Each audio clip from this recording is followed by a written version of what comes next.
Inilah detik-detik kedatangan iblis ketika jenazah Nabi Muhammad hendak dimandikan.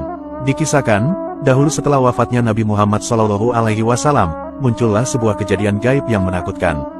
Sewaktu sahabat Ali meletakkan jenazah Rasulullah di atas dipan untuk dimandikan, tiba-tiba muncullah suara gaib yang terdengar dari sudut rumah dengan suara yang sangat keras. "Wahai Ali, janganlah kamu memandikan Muhammad, sebab dia itu suci dan mensucikan." Sahabat Ali lantas sedikit terpengaruh dengan suara itu. Sahabat Ali lalu bertanya, "Hei, siapakah kamu? Sesungguhnya Nabi telah menyuruh kami melakukan hal ini, yaitu memandikan jenazahnya." Kemudian, tiba-tiba muncullah dan terdengar suara lainnya. "Wahai Ali, mandikanlah Rasulullah." Karena, sesungguhnya seruan suara yang pertama adalah iblis yang dengki kepada Nabi Muhammad, dan bermaksud agar Nabi Muhammad masuk ke dalam kuburnya dalam kondisi tidak dimandikan. Sahabat Ali lantas berkata, "Semoga Allah membalas kebaikan kepadamu sebab engkau telah memberitahuku bahwa itu adalah iblis. Siapakah sebenarnya Anda?" Seruan kedua menjawab, "Aku adalah Nabi Khidir alaihissalam. Aku menghadiri jenazah Nabi Muhammad SAW. Ternyata, Nabi Khidir alaihissalam waktu itu ikut bertaksiah atas wafatnya Rasulullah SAW. Di waktu itu pula, iblis datang untuk membujuk sahabat Ali agar tidak usah memandikan jenazah Rasulullah. Namun atas petunjuk Nabi Khidir, akhirnya sahabat Ali mantap untuk memandikan Rasulullah SAW. Sahabat Ali lantas memandikan Rasul, sedangkan Al-Fadl ibnu Abbas dan Usama ibnu Zaid mengguyurkan air ke tubuh Nabi. Sementara, malaikat Jibril membawakan obat pengawet dari surga. Setelah dimandikan, kemudian jenazah Rasulullah SAW dikafani. Setelah jenazah Rasulullah telah dimandikan, dikafani, dan disolati, barulah jenazah Rasulullah disemayamkan ke liang kubur. Jenazah Rasulullah dimakamkan di kamar Siti Aisyah radhiyallahu anha pada malam Selasa, dan ada pula yang mengatakan pada malam Rabu tengah malam.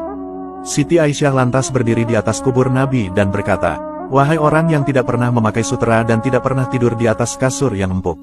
Wahai orang yang keluar dari dunia, sedangkan perutnya tidak pernah kenyang dengan roti gandum. Wahai orang lebih suka tikar daripada ranjang. Wahai orang yang tidak pernah tidur sepanjang malam karena takut kepada neraka." Wafatnya Rasulullah SAW benar-benar sangat membuat sedih keluarga dan seluruh kaum muslimin dunia yang ditinggalkan. Sosok Rasulullah yang lembut dan berakhlak mulia tentu sangat dirindukan para umat-umatnya. Meskipun Rasul telah wafat, tetapi kita tetap bisa menyalurkan rindu dengan menziarahi makam Nabi Muhammad SAW.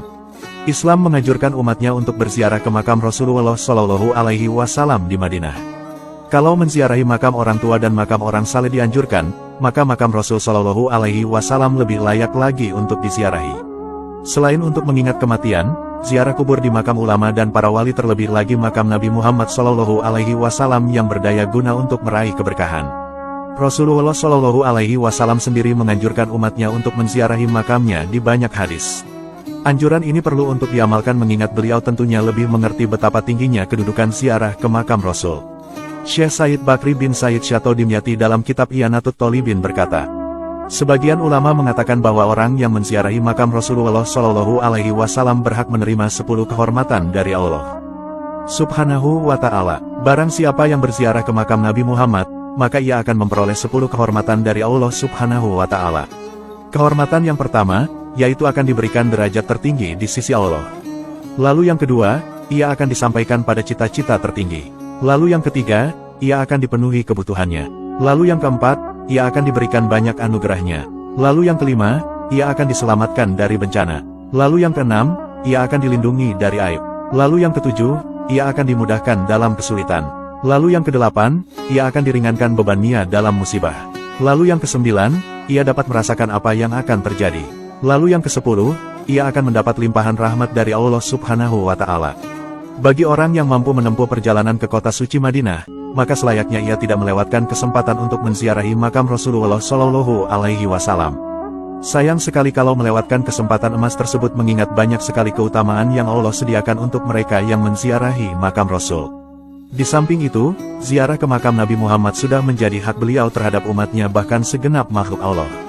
Syafaat Nabi Muhammad akan selalu dinantikan para umat-umatnya baik di dunia maupun di akhirat. Ya Allah, semoga kita semua bisa senantiasa dapat meneladani akhlak mulia Nabi Muhammad SAW.